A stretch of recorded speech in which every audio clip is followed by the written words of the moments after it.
today we're going to be talking about the seated dumbbell shoulder press. I'm going to take us through two different variations. Number one is with the back supported, and then the other without the back supported, and then we're going to talk about a couple tips to keep in mind for both of these strategies. Step one of the dumbbell shoulder press, grab your weights, get into your starting position. So I generally like to kick up one at a time. That's usually best for most folks and easiest. It's easy to mitigate what this is doing, so lock it in, kick up the other one. Now, from here, for step two, we're gonna establish a starting position that we're gonna return to for every rep. So we don't wanna be so low here to where we're pulling ourselves out of position. We also don't wanna be so high. So generally with the dumbbell head is just floating over the shoulder, or the delt for that matter, is usually best. Now from here, we're gonna focus on pressing upwards, thinking about bringing those biceps to the ear, and also being very mindful of our lockout. We don't want to lock out and clink those dumbbells together because one, that's going to throw our position out of line, but also that'll just kind of take away some of the work we're getting to the upper traps and delts. So stopping just shy of lockout with that intention of bringing those biceps to the ear and those delts closer to the head is usually our best bet for making sure we're maintaining tension throughout the pressing muscles on this movement. We're going to come down slowly in that range of motion that feels good for us and press back up. All right, so with the back supported dumbbell shoulder press variation, a couple tips and mistakes to keep in mind is number one, a tip that I have for most lifters who are using movements like this for strength purposes is to bucket your goals. So I have two different goals when it comes to strength. One, development of strength, and then number two, displays of strength.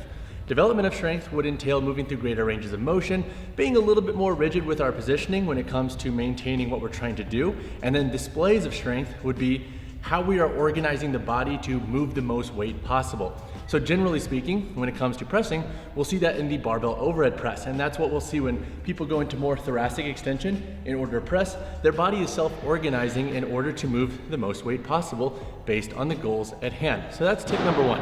Tip number two is that if you're gonna use a back supported, I would often reach for a lower back supported versus this. But if you're gonna use a taller bench like this, be very mindful of how much pressure and how much you're leaning into it. I like to have like just a soft pressure because that still allows my scaps to move freely during the pressing portion. So we're not pressing so hard to where we might be limiting any of this, putting our back into extension, and then using some of that clavicular pec head from the pec major to help move the weight. We wanna make sure we're trying to isolate as much of the shoulder musculature as we can. So that being said, a couple mistakes to avoid is number one, in the eccentric, coming down inconsistently. So pressing up, coming here, and just having inconsistent flow to your reps. It makes it very easy to kind of fall out of position and then kind of lose touch with what you're trying to do, which in this case, if we're trying to develop strength, keeping more tension and intent on the pressing muscles. The second mistake to avoid, and I touched on this in the how-to, is at lockout, jamming those elbows into extension and really trying to bring those dumbbells together. Again, that's gonna one, throw off our positioning, and two, it's just not the best means of our energy and intention here. We wanna have more focus, again, on the pressing muscles. So being controlled, having that nice like soft lockout, so to speak, is gonna be a better bet for us when it comes to developing strength through our overhead press on this dumbbell supported variation. The final thing I do want to say and just reiterate is that when we're using a back supported variation with our dumbbell shoulder press is that if we do have some extension, it's not the biggest deal. We just need to understand why our body is putting ourselves into that position.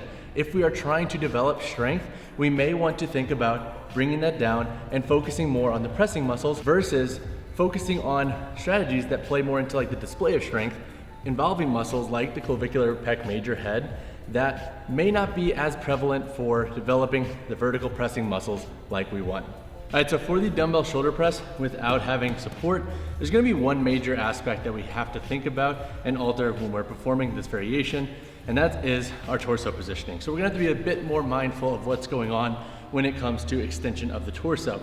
Generally speaking, when we're standing, when we're using a non-supported variation, it's a bit easier for us to go into extension. The body wants to self-organize in a way that makes sense when it comes to displaying strength in the most feasible means and realistically the easiest means for it. So when performing the dumbbell shoulder press without a support, we just have to be a bit more mindful of our torso positioning throughout. And on this variation, it can be incredibly useful to slow down your tempo and drop the load to be a little bit more hyper cognizant of what's going on with that torso.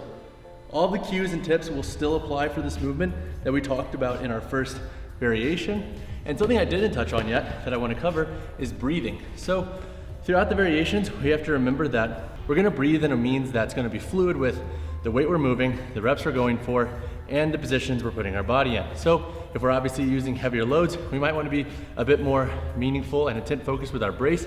However, with lighter loads, we're going to exhale in the concentric, breathe in on the eccentric, exhale on the concentric. The point is to not perform like an over hardcore Valsalva maneuver for a dumbbell shoulder press. We need to adapt bracing strategies that coincide with the goals at hand, the weight we're using, and how we're positioning our body. Since we have additional pieces of support, generally speaking, those are gonna give us a bit more stability versus if we were standing and pressing without any level of support at all.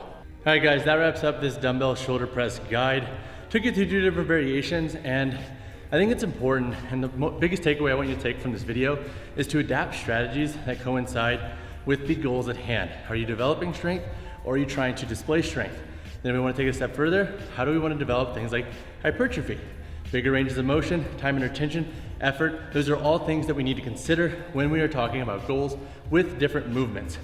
So if you guys like this video, drop it a like, drop subscribe to the channel. I'll see you guys in the next one. Peace.